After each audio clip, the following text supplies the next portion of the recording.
From the vibrant cultural crossroads of Kannur to the gleaming modernity of Riyadh, Noof Asiya is a symphony of contrasts.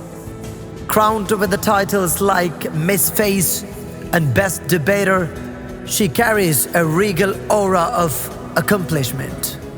A poetess of prose, a champion of causes.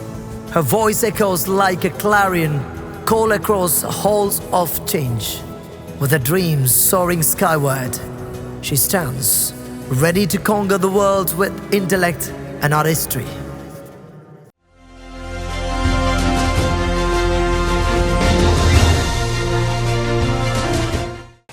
One, two, three, 4, 5.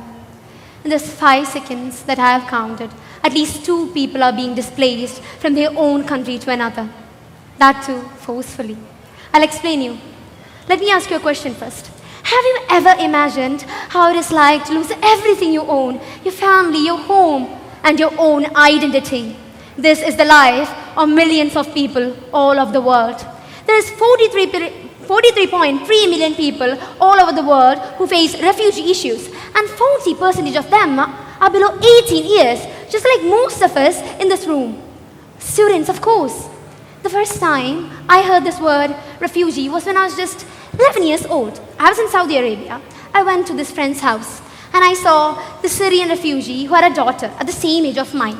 And one of my friends cracked a joke. At least the kid doesn't have to deal with math projects because she didn't get access to education. We laughed. But looking back right now, recalling the incident, what's so funny with it? The kid was not actually escaping math, but was being denied of education, being denied of a future, being denied of a dream that she could have for her future. And this is not the case of one Syrian single girl. This is a case of thousands being born into refugee camps. This is the case of kids who had been denied access of opportunities, education before they even begin, who have been denied of life before they even begin. And this is when we consider them as victims or just burden. Of course, that's what we see them as, rather than actual human beings with capabilities, skills, and have the capability to be doctors, engineers, and maybe public speakers and change makers. We often see them as just burden or victim. And that's where the ideals should be changed. There are countries like US who actually provide these refugees to business opportunities which they can enhance their own economic capabilities. And there are countries like Sudan who actually give them rights to integrate into society. And this is where our ideals should be changed. Rather than victims, they are people, they are human resources that could be used very efficiently if we give it a try. And now you might be asking me, no, that's a very idealistic theory, but making that practical, doesn't it have a lot of things in it? Well, I've heard this question a million of times, that now I'm very familiar with it. I'll tell you, the irony is, you believe in floating cars, you believe in a trip to Mars, but you don't believe in humanity.